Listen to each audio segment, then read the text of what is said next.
Hello साथीहरू, नमस्ते अनि स्वागत छ तपाईहरुलाई मेरो युट्युब च्यानलको क्राफ्ट भिडियोमा। म आज तपाईहरुलाई पाइप क्लिनरको फ्लावर पट अथवा गमला कसरी बनाउने भन्ने स्टेप बाइ स्टेप सिकाउँदै छु है। हामीलाई यसको लागि चाहिने सामग्री हुन्छ ग्रे कलरको पाइप क्लिनर, ग्रीन कलरको pipe cleaner, paper cup, glue अनि कार्टुनको गत्ता।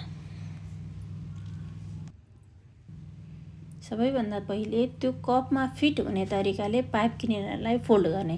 हामीले सानो साइजको पेपर कपको लागि एउटा पाइप क्लिनरलाई 4 पार्टमा फोल्ड गर्न सक्छौं है।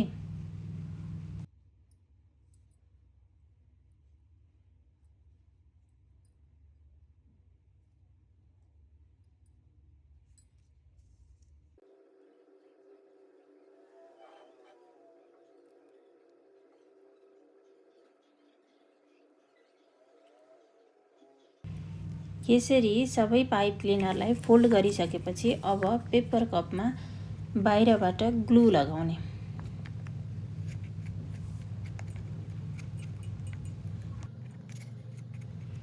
ग्लु लगाइसकेपछि त्यो ग्लुको माथिबाट अघि फोल्ड गरेको पाइप क्लिनरलाई पालै पालो एट्याच गर्दै जाने।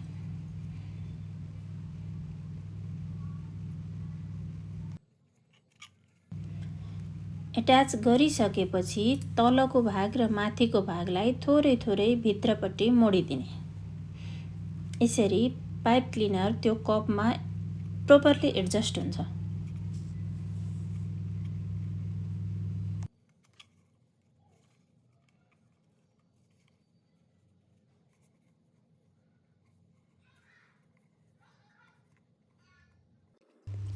यसैगरी अब मैले यो कपलाई पुरै साइडबाट पाइप क्लिनरले कभर गर्छु।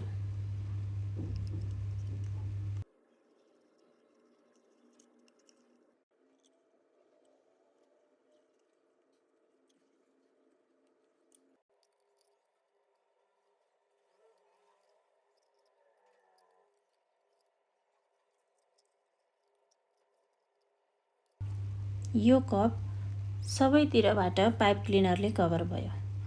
अब कपको तलको भागलाई छोप्नको लागि मैले पाइप क्लिनरलाई दुईवटा पाइप क्लिनरलाई फेरि रोल गर्छु।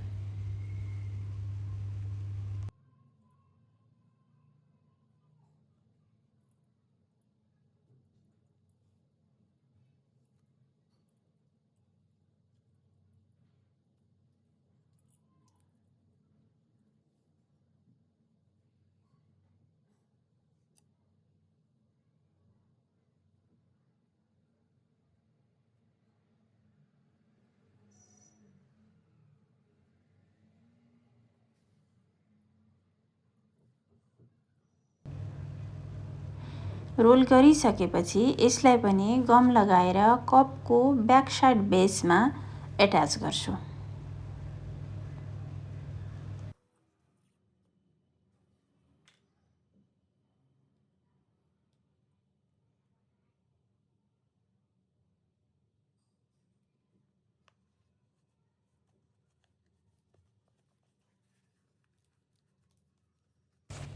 यो एट्याच गरिसकेपछि अब मैले कपलाई फिल गर्न कार्टुनको गत्ता युज गर्छु। गत्तालाई कपको साइजभन्दा थोरै सानो साइजमा कट गरेर त्यसलाई रोल गरी कपभित्र इन्सर्ट गर्छु।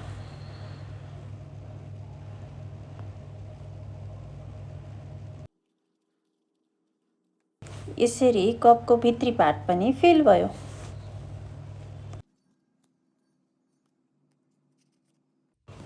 अब मैले त्यो गत्तालाई कभर गर्नको लागि ग्रे कलरको ग्लिटर पेपर युज गरेँ। यसको माथि फेरि ग्लु लगाएर ग्रीन कलरको पाइप क्लिनरलाई फेरि पनि पछाडि जस्तै गरी रोल गरेर एट्याच गर्छु।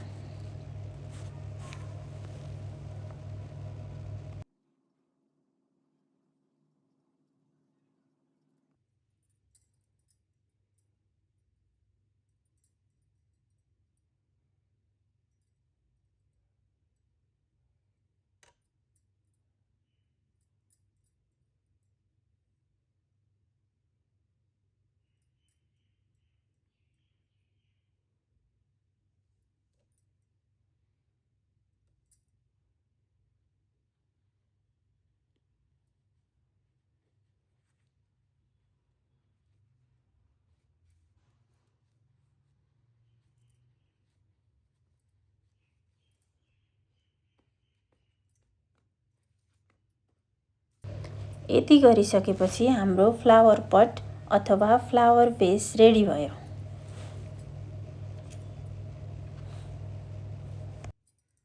अब मैले यसमा फुलको डाँठलाई सजिलैसँग इन्सर्ट गर्छु।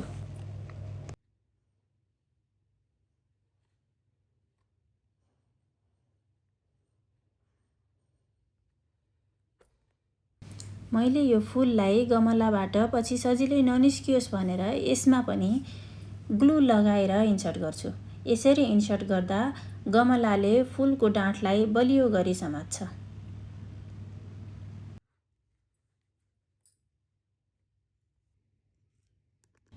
यसरी हाम्रो पाइप क्लिनर फुलको गमला रेडी भयो। तपाईहरुलाई यो भिडियो र यो प्रोसेस कस्तो लाग्यो कमेन्टमा प्रतिक्रिया दिनुहोला।